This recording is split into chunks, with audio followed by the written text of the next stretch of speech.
কিছুদিন আগে আমি গিয়েছিলাম কলেজ স্ট্রিট। সেদিন পুরনো বই বেশ কিছুটা ছাড়ে বিক্রি হচ্ছিল, তাই সেদিন খালি ব্যাগ নিয়ে গেলেও এসেছি এই ভর্তি ব্যাগ নিয়ে, যেটা এতটাই ভারী হয়েছে যেটাকে ডাম্বেল হিসেবে ব্যবহার করে বেশ ঠিকঠাক একটা বডি বানিয়ে নেওয়া যায়। তো চলো দেখাই এই ভর্তি ব্যাগে কি কি রত্ন ভরে এনেছি। প্রথমেই আছে নিহার রঞ্জন গুপ্তের গোয়েন্দা গল্প, কারণ গোয়েন্দা গল্প তো আমার খুব ভালো লাগে, আর এটা যে কত বছরের পুরনো সেটা এটার দাম দেখেই আন্দাজ করা যায়। আর দোকানদারদের মতে এর প্রিন্টিং এখন বন্ধ হয়ে গিয়েছে, তো এটা রিয়ার বইয়ের মধ্যেই পড়ে। আর এই বইটা আমার পড়েছে 100 টাকা। আর নেক্সট বইটা হলো এবার 12, যেটা সত্যজিৎ রায়ের লেখা। জানো তো সত্যজিৎ রায় আর আমার মধ্যে কি কমন, আমরা দুজনেই মেয়ে বর্ণ, মানে এটা আমাদের বার্থ মান্থ চলছে। আর অদ্ভুতভাবে এটা কাউকে একটা বার্থডে গিফটও দেওয়া হয়েছিল বইটা, তাই এত কোইন্সিডেন্স উপেক্ষা না করে 100 টাকায় বইটা নিয়ে নিলাম।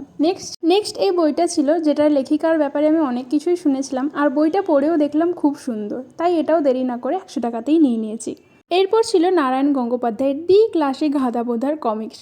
আমি যখন বই কিনতে যাচ্ছিলাম আমি ভেবেই গিয়েছিলাম একটা না একটা কমিক্স আমি আনবই, কারণ আজকাল কমিক্স পড়তে আমার বেশ ভালো লাগছে। তো এটা 30 টাকায় দেখতে পেয়ে আর হাতছাড়া করিনি, নিয়ে চলে এসেছি। এরপর আছে নারায়ণ সান্যালের বিশ্বাসঘাতক। এই বইটা আমার একজন স্যার সাজেস্ট করেছিল, সেই সময় না নিতে পারলেও এখন নিলাম, কিন্তু বইটার অবস্থা খুবই খারাপ। এটাকে খুব ভালোভাবে মেরামত করে তারপরে আমি পড়তে বসবো। এটার যদিও এখনও প্রিন্টিং চলছে, তাই এটাকে রেয়ারেস্ট তো বলা যায় না, কিন্তু বইটা খুবই ভালো। আর এটা আমি নিয়েছিলাম 20 টাকায়। এরপর আমার ঝুলি থেকে বেরোলো এই সন্দেশের পত্রিকাটা। আগেই বলেছিলাম সত্যজিৎ রায় আমার ফেভারিট পার্সোনালিটির সাথে সাথে আমাদের মধ্যে একটা কানেকশানও আছে, তাই সন্দেশ পত্রিকা কী করে হাতছাড়া করতাম। এটা আমার কাছে যথেষ্ট নস্টালজিক, আর এতে অনেকগুলো গল্প আছে, তো আমি খুবই এক্সাইটেড এটা পড়ার জন্য। আর এটা আমি নিয়েছিলাম 20 টাকায়। এরপর নেক্সট যেটা ছিল সেটা হলো একটা চিক্কি। সরি, আমি এটা কিনে ব্যাগে রেখেই ভুলে গিয়েছিলাম, তাই এতদিন পরে খুঁজে পেয়ে কন্ট্রোল করতে পারিনি নিজেকে। ওকে, সো নেক্সট ছিল এই নোভেলটা,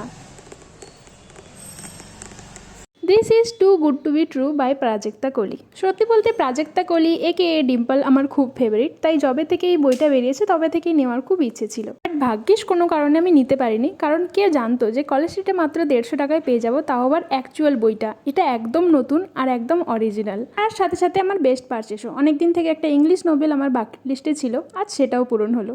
so here it is my College Street book hall, আর তার সাথে আমার নিজেকে দেওয়া একটা ছোট্ট বার্থডে গিফট। তোমাদের কেমন লাগলো অবশ্যই জানিও। ওকে, বাই।